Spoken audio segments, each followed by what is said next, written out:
Hello and welcome. I'm Cille, and this is Congruent Coo, a project about Cass the Coo and me. We're here to explore leftist thinking, deconstruct the myths of capitalism, and maybe even provide guidance for those looking for somewhere that aligns with their thoughts that can be difficult to articulate.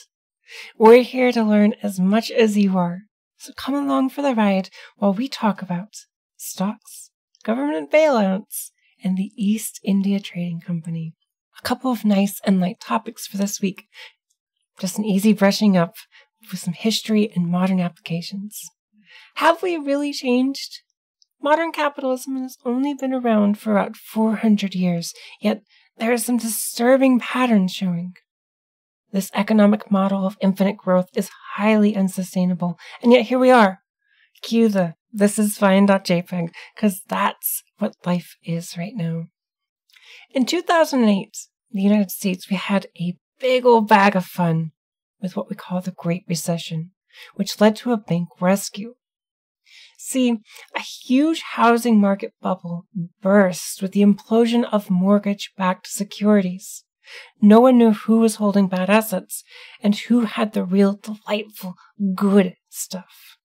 Suddenly, companies weren't allowed access to credit to meet their needs, and everything started rolling downhill.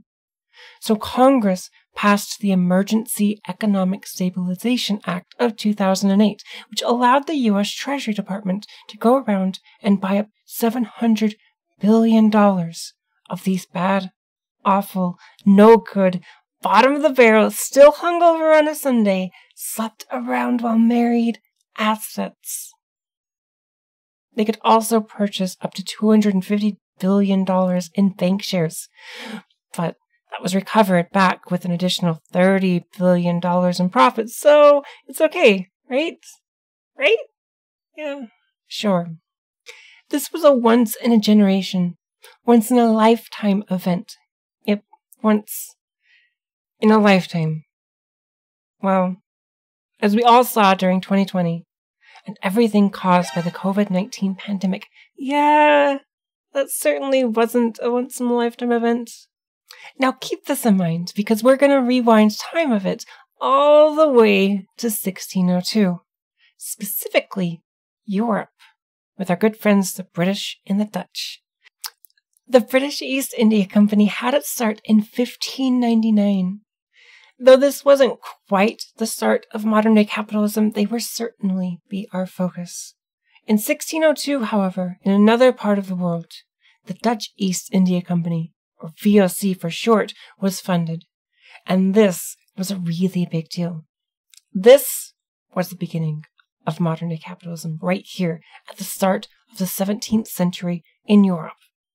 The VOC was founded along with the Amsterdam Stock Exchange. See, the company was a creation of investment and these things called stocks. The stock exchange was where these stocks were traded. They needed one to have the other. Look at it this way. If you invest your money into a ship sailing to get spices for trade, and that ship sinks, well, you're out of your investment. Sorry, a bit wasteful, but, well, you'll be fine. Or something. Now, if you invest your money with a bunch of other investors into 10 ships sailing to get spices for trade, and one of those ships sink, you've come out with much less investment loss. Great system for investors.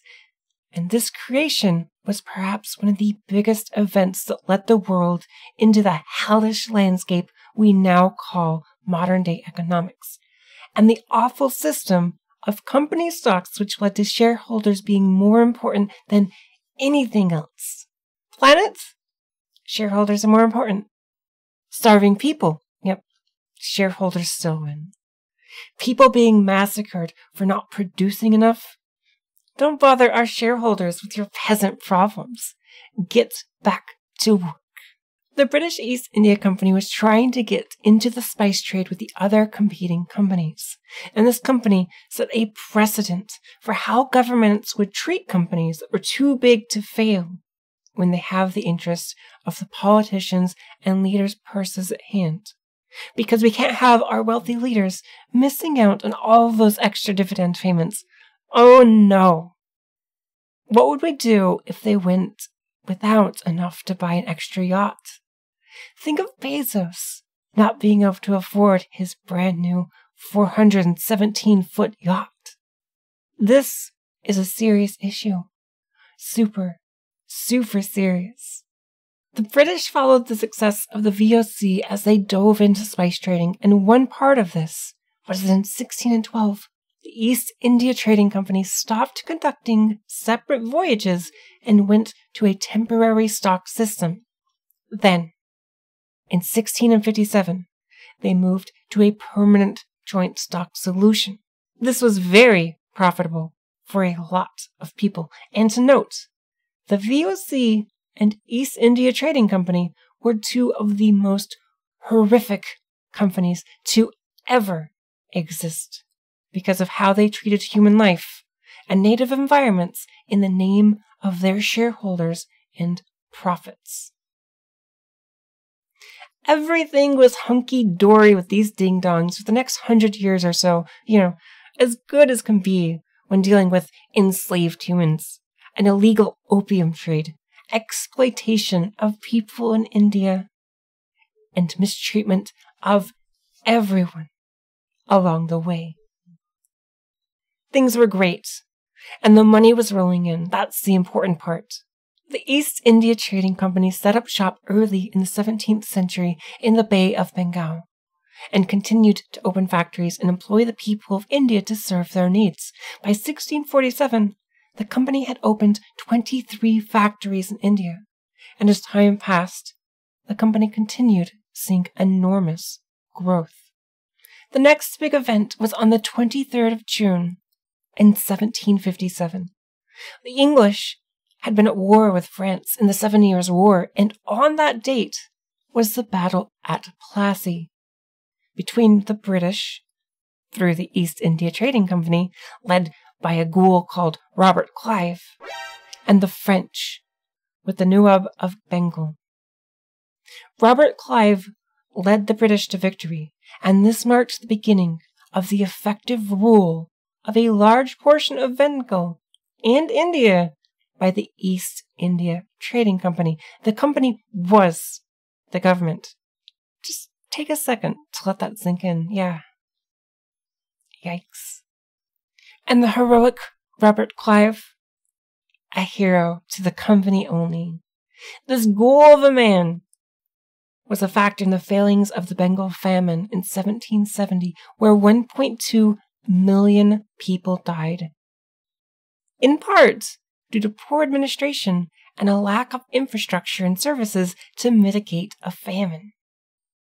Robert Clive was a barbaric sociopath who pocketed over £50 million in today's money from plundering and ravaging India, and his success was that he made over £200 million single-handedly for the East India Trading Company. Actual blood money. After taking Bengal by the East India Trading Company, stocks were like hotcakes. Everyone wanted them. Now, the company was big before this, but with the taking of Bengal, they solidified themselves as a company whose stock was a necessity for those who could afford it. And the government? The 7 Years' War was expensive, and they needed money filtering into their economy to help offset the cost. Britain, at this point, was getting a third of all its revenue through the East India Trading Company. That's huge. They needed the company. The people, they wanted it. Britain helped the company out by ensuring that they had a legal monopoly on things like tea. Tea sold to the colonies in America and in Britain. Tea at this point made up almost half of the total income of the company. And Britain lowered the duties on tea sold in England, and then refunded duties completely if that tea was taken further and sold to the colonies. Everyone was about tea, and the East India Company had their next fix. In 1770, that drought in Bangladesh the one that caused over 1 million lives to perish. That drought caused stock prices of the East India Company to plummet. But the company still took care of its hefty salaries to top employees, as well as paying out huge dividends to stockholders. A 12.5% dividend rate. Talk about a return on investment. And without the money to sustain this, they kept right on worrying about their shareholders. Shareholders are life. Shareholders are value. Shareholders rule the world. All hail shareholders. See? Many of these big shareholders were members of parliament. No surprise there, right? Well, they loved the dividend payouts of the company, and so ignored most of the company's failings. As long as the money was flowing, everything else was good. By 1772, though, they ran dry. Out of money. They needed an instant solution for their shareholders, so the East India Company sought to take out a loan from the Bank of England, and in an enormous power move, the Bank of England denied them. Dividend payments stop overnight. Okay. Millions of lives lost? Parliament doesn't bat an eye. Dividends stopped flowing? Well, let's push through emergency legislation to fix the issue. Parliament passed regulating acts in the company, and they also supplied a £1.4 million loan. In today's money, that's £220 million. Slightly more than a small fry payday loan. Think of the odds, people. Here we are, the year is 1772, and the British Parliament had used their power of government to supply a failing business, one of the too-big-to-fail companies, a major bailout, all to keep dividend payments flowing into their own coffers. Have things even changed 250 years later? This, of course, had a domino effect. To make up for the money given to the East India Company, Britain decided to tax colonies more. One of them sweet, sweet taxes we all love. Not only that, they allowed the company to select their own agents in the colonies to carry their tea. That means they said no to any idea of a free market and gave control to a company who had failed and received the first bailout in history. This had the wondrous effect of leading to the Boston Massacre and the Boston Tea Party, and played a huge factor in pushing the American colonies to rebel and start the Revolutionary War. But I digress. This event was a key event. In a bit under 200 years from the beginnings of modern-day capitalism, we see our first government bailout. That's almost insane. But what's really insane? That this system was kept in place, and people will defend it with their dying breath, even though it doesn't really suit their interests. The East India Company slowly declined, and after the Opium Wars and subsequent Indian rebellions were drained and went on to dissolve. But the precedents that were set by them still manage our standards today. Let's visit the next set of bailouts, but from the American government going forward. The newly formed Bank of the United States, with help of prominent bankers at the time, caused a financial credit crisis, the Panic of 1792. The new bank was expanding its credit, while those bankers were trying to drive up stock and security prices. But this just led to loans being defaulted on. Prices fell dramatically, and so the bank responded by tightening up their credit.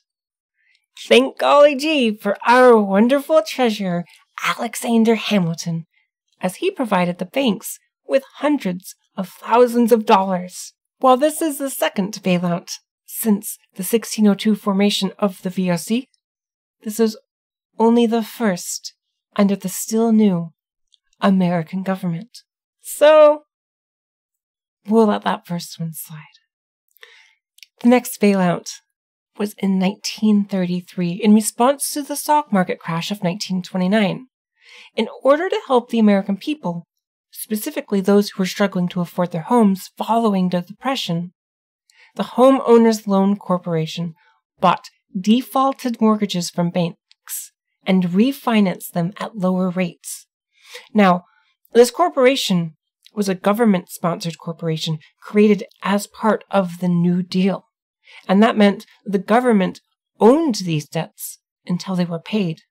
This protected the financial institutions. It offered them compensation for the homes sold, while acting as the debt holder to reclaim the funds over time. Note, this bailout was to the banking industry, again, only 140 years after the first. We continue along. Savings and loan institutions were created to help feed the housing boom following World War II.